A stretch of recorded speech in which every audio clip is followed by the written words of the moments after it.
ये सफदरजंग अस्पताल का हाल है। मरीज जब जाते हैं सफदरजंग अस्पताल में, बेड नहीं है कह के उन्हें लौटा दिया जाता है। लेकिन उस अस्पताल की व्यवस्था और वहां मौजूद दलालों के बीच ऐसी साठगांठ है कि अगर आप 25, 35, 45, 50 हजार रुपये खर्च करेंगे तो कुछ देर पहले जो बेड नहीं था वही बेड आपके लिए उपलब्ध हो जाता है। आप सोचिए कि यह अस्पताल सीधे सीधे केंद्र की सरकार के स्वास्थ्य मंत्री के अधीन आता है। इस तरह की घटना, ये क्रिमिनल एक्ट है कि आप एक मरीज को प्रोसेस के जरिए अपनी व्यवस्था में बेड नहीं दे पा रहे, लेकिन आपके नाक के नीचे दलाली फल फूल रही है। आपराधिक कृत्य है ये। यहां की अपराध व्यवस्था को दुरुस्त करने की जिम्मेदारी अमित शाह जी की है। स्वास्थ्य मंत्रालय मंडाविया जी के पास है। और चूंकि यह राष्ट्रीय राजधानी क्षेत्र है तो मुझे पूरा विश्वास है कि देश विदेश, यहां से लेकर के मंगोलिया तक की खबर रखने वाले माननीय प्रधानमंत्री महोदय को भी इस बात की जानकारी होगी।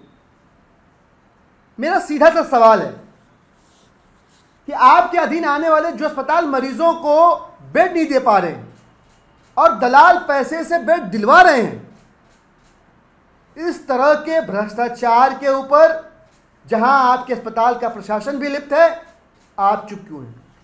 मैं स्वास्थ्य मंत्री महोदय से पूछना चाहता हूं, मैं गृह मंत्री महोदय से पूछना चाहता हूं और माननीय प्रधानमंत्री महोदय से भी पूछना चाहता हूं कि इस खबर ने आपका दिल दुखाया कि नहीं।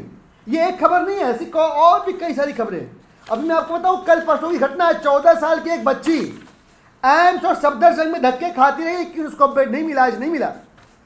4 महीने तक दिल्ली सरकार के कैंसर इंस्टीट्यूट में उस बच्ची का इलाज चला। जब वहां की सीमाओं से पार जाने लगा इलाज का तौर तरीका, तो उसको रिफर किया गया। वो बच्ची एम्स गई, उनका परिवार सफदरजंग गया, लेकिन वहां उनको इलाज नहीं मिला। पैसा खर्चा करिए आप दलालों की जेब गर्म करिए, वो पैसा ऊपर पहुंचाएंगे और वहीं आपको बेड मिल जाएगा जहां आपको सीधे जाने पे बेड नहीं मिल रहा। माननीय स्वास्थ्य मंत्री जी, इस तरह के भ्रष्टाचार पे जो सीधे सीधे जानलेवा आपराधिक मामला है, चुप क्यों है? आपराधिक मामला है, अमित शाह जी चुप क्यों हैं? और सबकी चिंता करने वाले हमारे माननीय मोदी जी चुप क्यों हैं? मैं भारतीय जनता पार्टी की केंद्र सरकार से, स्वास्थ्य मंत्री महोदय से और गृह मंत्री महोदय से, तीनों से जानना चाहता हूं, दिल्ली की जनता और तमाम हैरान परेशान लोग जो अस्पतालों के चक्कर काटते रहते हैं, दर दर की ठोकरें खाते रहते हैं, उनकी तरफ से कि आप अपने अस्पतालों के अंदर व्याप्त भ्रष्टाचार के ऊपर क्या कार्रवाई कर रहे हैं? क्या आपका मौन सीधे सीधे इन दलालों को, इन भ्रष्टाचारियों को आशीर्वाद नहीं दे रहा, उनके हौसले नहीं बढ़ा रहा?